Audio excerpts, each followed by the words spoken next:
The real estate industry is about to change drastically. If you are thinking about buying a home, we're going to talk about what is going on with this lawsuit and these changes right after this.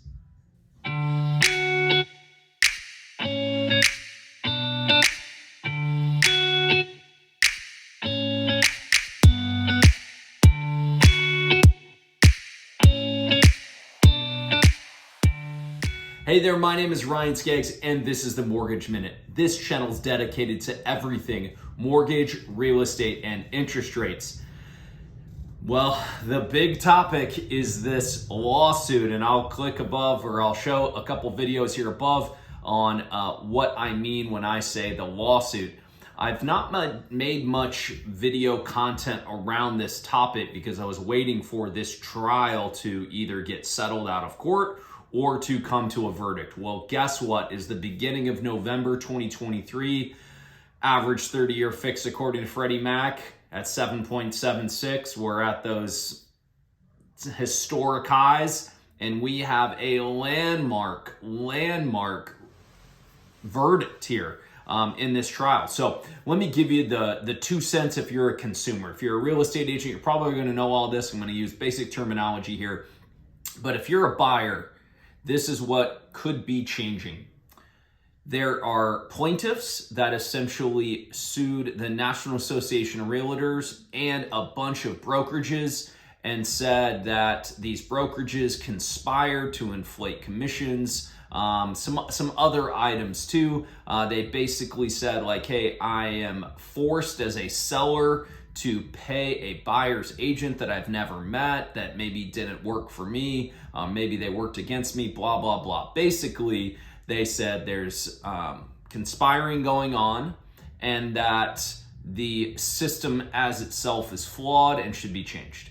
So this is just my opinion. I'd love to hear what your comments are. If you know about this or have been following it all, what do you think about what is going on? Now, if you're a consumer here, tune in right here. This is what could be changing. A seller could be sitting down and writing a listing agreement right now on this day, November 2nd, and they're going to say, I am not going to pay a buyer's agent a commission.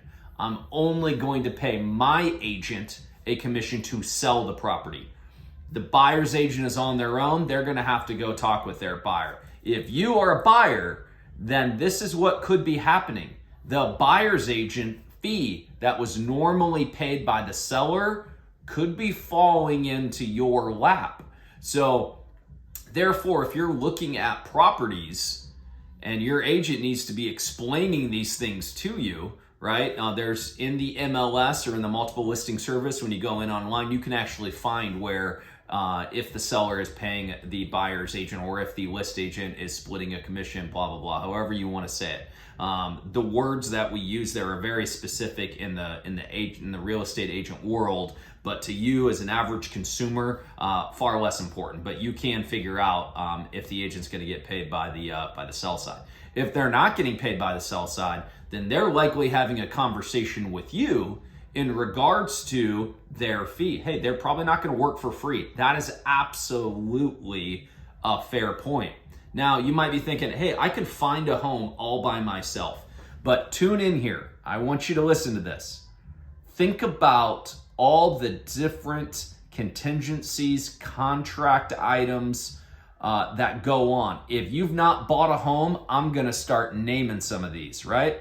Now, you found the property online, let's for example, but how do you know what a fair price is? You're going to need to go do your homework. You're going to need to go online and find comparable sales that closed in the past, and you're only going to have a couple pictures to be able to do it. That's going to be pretty tough without an agent that has access to previous closed transactions. So think about this. That real estate agent, they're going around and seeing homes every day. I've got a very close friend. She's been a buyer's agent, her mother's been a buyer's agent for a very long time, and she's probably seen 80% of the homes within this specific town. I mean, a bunch of homes, if not more like 90%. She's put her feet inside the threshold and walked through that home at one point or the other, and potentially maybe represented a buyer or seller. So these agents know what streets flood, know what's going on in these individual communities. The good ones do. So this is the key part here, is that an agent's just driving you around like an Uber and just opening the door for you and say, what do you think? Yeah, let's write up an offer. They're asking $400,000. Well, it's going to take $400,000 to get it. They're not really representing you for any sort of like real value here. But for an agent that's going to be saying, okay, this is what we should be paying, then they're going to be helping you write up the contract and protecting all the different items within a contract for the contingency. If you're a buyer and you don't have an agent, you're going to be doing all that yourself. Some states don't even have real estate attorneys, so therefore you are really out on the hook. And when I say out on the hook, is that if you have earnest money that you're giving over to the list agent or the list brokerage, so once you write the contract and that contract is accepted, you're likely handing over some sort of earnest money. In earnest, in good faith, I want to move forward on this home. Here's some money. It's protected by the following contingencies. Not going to get into those details today, but it's protected by these following items. If you're not writing up the contract correctly, then guess what? Those funds, that earnest money, could very well be lost in a transaction if you default, and you might not even know if you're defaulting. So this again is my point, is that having an experienced individual. Now, how much should they get paid? They need to show you value, and you need to better understand what they're going to do for you and what their cost is. Should they get $20,000 and only work, 10 hours with you? Probably not, right? I get that. But with that said, if they're saving you from getting into a bad home or saving you from overpaying by $5,000, $10,000, $20,000, though, they are well worth their weight.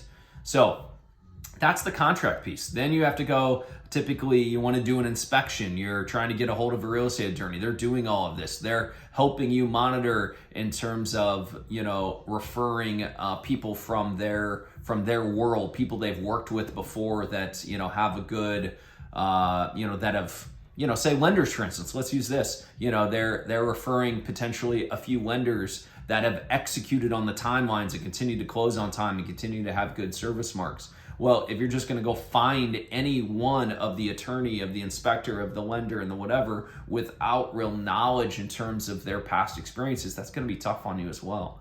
So what could be happening to you as a buyer in the very near term is that an agent could be asking for the buyer to be paying for this. Now, there are plenty of different ways to hopefully get that offset through a seller credit and some other things. I'll make some other videos on this. But the lawsuit that just got, a $1.78 billion verdict, this was huge. And we're expecting the judge to potentially increase it, has drastic effect on the real estate market. We're already seeing significant changes even in just this short period of time. That just came out the day before. So we saw that 48 hours. I know real estate agents have already been on phones with, or conference calls with their brokerages and their higher ups, and contracts have already been changed, and how things are written to ensure that there's no conspiring, quote unquote, or they're not going to be liable in the future. And guess what? There is going to be plenty more of trials, settlements, lawsuits, all kinds of different things and changes to this individual market. So put your comments below. Have you heard about this yet? What are your thoughts? Again, I'm going to do another video on how it's going to affect a real estate agent. But as a buyer, I wanted to at least give you a general sense of what's going on. And then I'm going to drill into, in the future, a little bit more of the individual aspects of how this could change your search, your closing costs, and the future as being a buyer in this market. So thanks so much for tuning in. Stay safe. If you haven't clicked that subscribe button and you made it this far, please get down there, hit that like, hit that subscribe, click that bell icon to be notified as I'm putting out weekly videos on the channel. Thanks so much. Stay safe, and we'll see each other again soon.